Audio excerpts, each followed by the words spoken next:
এক মাদ্রাসায় এরকম খাদেম ছিল, তো খাদেমের সাথে বাচ্চারা খুব দুষ্টামি করত, ডাকতো গরু, পড়ার সময় গরু ডাকতো। তো ও ছিল একটু সাদা সিধা, সহজ সরল, একটু হাবলা টাইপের, তো বেশি মাথায় নিত না। আবার দেখবেন হাবলা মানুষ চেতলে কিন্তু খবর আছে।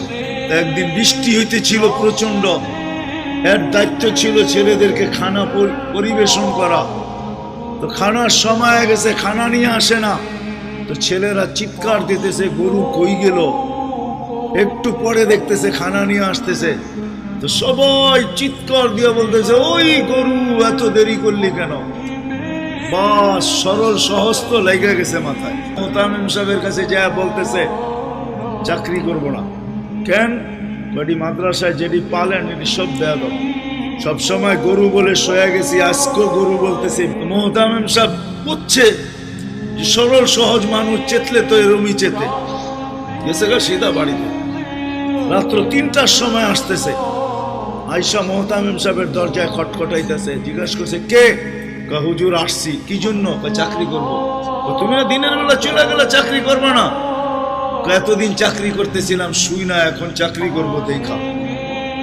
বলছে এটা আবার কি দেখা চাকরি করবে মানে? আমি স্বপ্নে দেখতেছিলাম কিয়ামত হয়ে গেছে, আমি পুলসিরাতের পাশে যা দাঁড়ায় আছি, পুলসিরাত চুলের মতো চিকন, তলোয়ারের মতো ধার। ভয় পাইতেছিলাম এটার উপরে পা রাখবো তো রাখবো কি করে। একটু পরে চিৎকার শুনলাম, তো দেখলাম মাদ্রাসার ছেলেগুলা সবগুলা হইহুল্লার করতে করতে আসতেছে। ওরা পুলসিরাতের পা দিতে দেরি, এটা সুপার হাইওয়ে হয়ে যেতে দেরি হয় নাই। সবগুলা উঠা পার হইতেছে, একটা পিছন থেকে আমাকে দেখা ফেলছে আর চিৎকার দিয়া বলছে ওই তোরা যাস কই? আমগো গরুটা তো দাঁড়ায় আছে, ওরে নিয়ে যাবি না? বলে সবগুলা পিছে ফিরে আসছে আর আমাকে উঠায়া কেউ হাতে কেউ পায়ে ধরা সব কাঁধে করে নিয়ে পার করে দিছে।